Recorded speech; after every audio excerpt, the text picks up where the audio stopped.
साथियों जय हिंद। मैं डॉक्टर संग्राम पाटिल, मैं इंग्लैंड से बात कर रहा हूँ।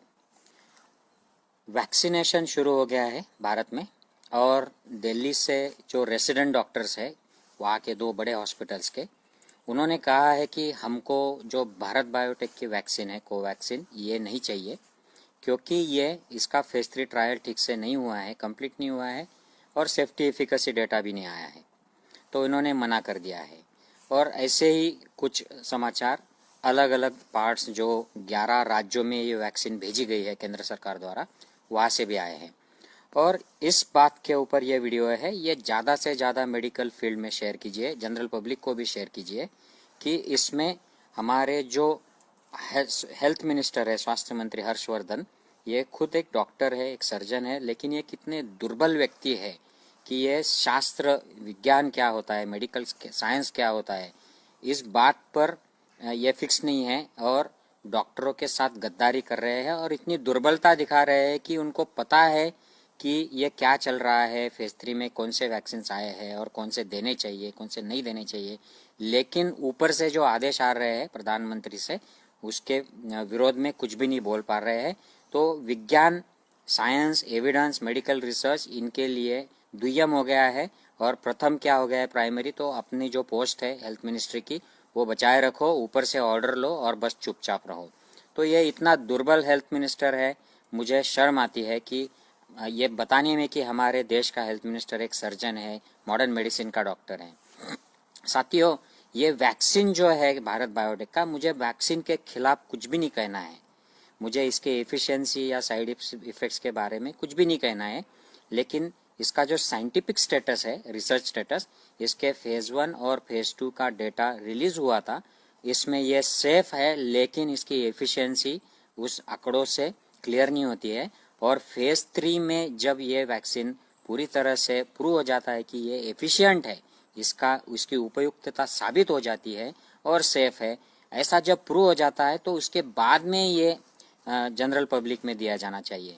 और इसको जो limited use for restricted emergency use, ऐसा इसको अप्रूवल दिया है हमारे drug control general of India ने, जिसका समर्थन ICMR ने किया, हर्षवर्धन जी ने किया और काफ़ी सारे जो हेल्थ मिनिस्ट्री के या आरोग्य विभाग के जो बड़े बड़े अधिकारी है, हेल्थ अधिकारी, उन्होंने भी किया। ये सब एक दबाव में किया है समर्थन। Restricted use for emergency use सिर्फ बैकअप के लिए अगर ये वैक्सीन है तो आप पहले ही दिन दिल्ली में रेसिडेंट जो डॉक्टर्स है मेडिकल कॉलेज के, जो कोरोना वॉरियर्स है, उनको क्यों आप बलि का बकरा बना रहे हैं? उनको आप पहले ही दिन क्यों बैकअप वैक्सीन जिसको डिक्लेयर किया है वो पहले ही दिन क्यों दे रहे हैं? तो ये बिल्कुल गलत है। ये आरोग्य मंत्री जो है हमारे स्वास्थ्य मंत्री, इनकी दुर्बलता और गद्दारी और झूठेपन का लक्षण है।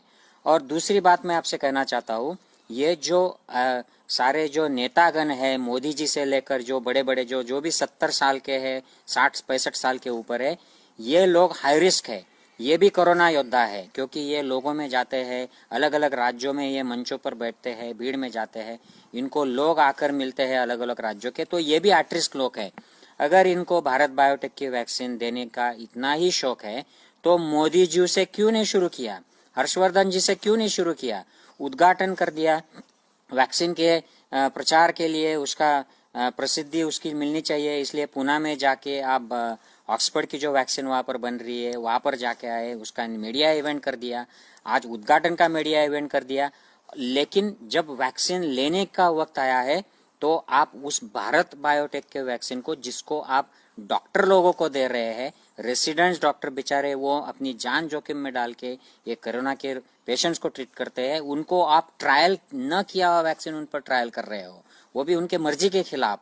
ये बिल्कुल गलत है और ये दर्शाता है कि मोदी जी खुद नहीं लेते हैं ये वैक्सीन, दूसरों को देते हैं, उनके ऊपर ट्रायल कराते हैं, टेस्ट कराते हैं और बाद में फिर कभी लेंगे।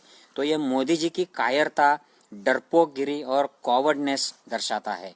साथियों, ये बिल्कुल गलत हो रहा है। मुझे भारत बायोटेक वैक्सीन ये एफिशिएंट नहीं है या इसके साइड इफेक्ट्स है ऐसा बिल्कुल नहीं कहना है। हमारे साइंटिस्ट जो इस पर काम कर रहे हैं भारत के, इनके खिलाफ भी मैं कुछ नहीं कहना चाहता हूँ।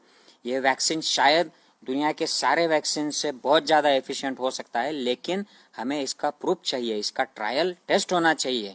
ऐसे डॉक्टरों पर और बिना इंफॉर्मेशन दिए लोगों पर उसको स्ट्रेट अवे ट्रायल करना और फिर डिक्लेयर करना कि अगर आपको साइड इफेक्ट आ जाए तो हम मुआवजा देंगे, ये गलत है, अनइथिकल है। मेडिकल रिसर्च, मेडिकल साइंस इसके खिलाफ है।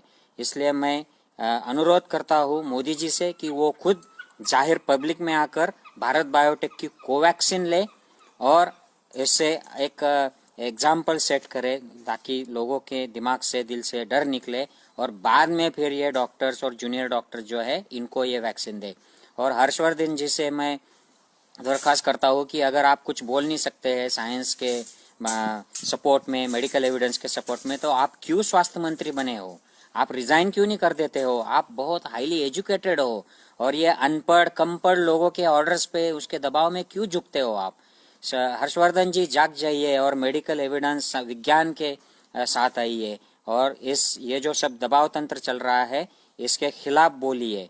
साथियों, अगर मेरी बात से सहमत है, ज़्यादा से ज़्यादा हेल्थ स्टाफ, कोरोना वॉरियर्स से ये वीडियो शेयर कीजिए और जनरल पब्लिक में भी शेयर कीजिए ताकि लोगों को पता चले कि हमारा स्वास्थ्य मंत्री कितना डरपोक है और दुर्बल है और हमारा प्राइम मिनिस्टर भी कितना डरपोक है।